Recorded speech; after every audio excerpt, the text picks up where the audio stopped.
Welcome back to Fox and Friends. President Biden fires a Down syndrome advocate from the Disability Council.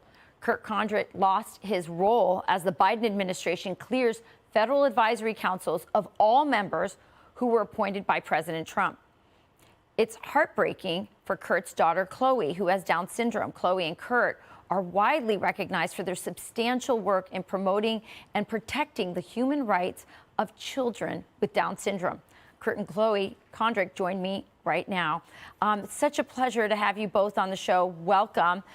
Kurt, so President Biden fired people from all the boards. This is unprecedented. I understand that usually you just run out your term. Do you have any idea why you think you specifically were fired, or why they wanted to get rid of a disability board that I imagine is probably pretty bipartisan? Good morning, Rachel. Good morning, Fox and Friends, and thank you so much for having us, Chloe and I, today. Yes, Chloe and I have been advocating for individuals with Down syndrome since her birth back in 2003. And I like to tell people we're very pro-life, but pro-life from conception to natural death. So I think we have a reputation. We speak out very loudly about the prenatal eugenic movement against people with Down syndrome, how they're being identified and targeted prenatally and then terminated because they don't meet a cultural mandate for perfection. So I think that had a lot to do with it, our reputation for that, and also speaking out loudly about this issue.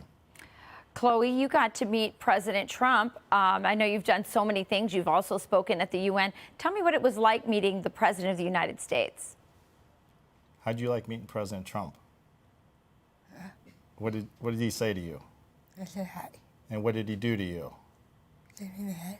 Kiss you on the head. Yeah, I see that. That picture went viral. It really warmed so many people's heart. Chloe, you're such an inspiration to so many people. Kurt, tell me about Chloe's Law. I know that's something that's really dear to your heart.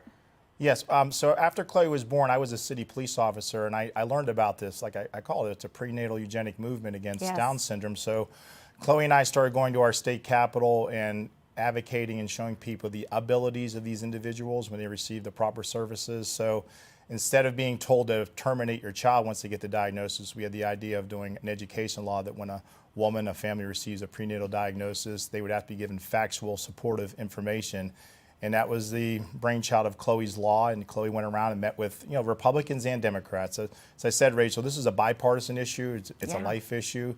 And in 2014, the Chloe's Law was passed up in Harrisburg, and Chloe signed it on Governor Corbett's desk. So it was.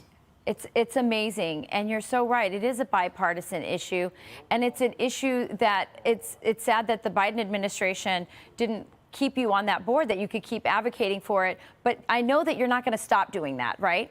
No, we'll never stop. As long as we're here, my role as a police officer was to defend and protect, and my role now is I call myself a dadvocate, is to defend and protect our most vulnerable individuals. And as a society, if we fail to do that, then we're not going to, we're going to lose as a country, as a nation. So no, Chloe and I will continue to speak out across the country. We're speaking in several venues next month, and we hope to meet a lot more people and show them the abilities of these amazing people. Well, Chloe's amazing, and you are an amazing dadvocate, and you're right. The way our country treats the most vulnerable among us says everything about that country. Thank you for the work that you're doing.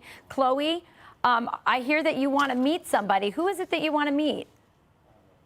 Who do you want to meet? Me? Yes. How's her daughter's name? Valentina. Valentina. Well, what do you want to give Valentina? Chloe has a book she wants to give Valentina when she meets her. And she knows that Valentina's birthday is coming up in a couple weeks, so she would love to meet her. She loves to sing happy birthday to celebrate the gift of life, the most precious gift. Well, I hope to make that happen, and you're an inspiration to so many, Chloe. Thank you for coming on the show today, and we're going to make sure we make that meeting happen. Chloe, Kurt, thanks for all your work for life. We thank you. God bless you guys. God bless you. Thanks for helping us spread the truth. Of course.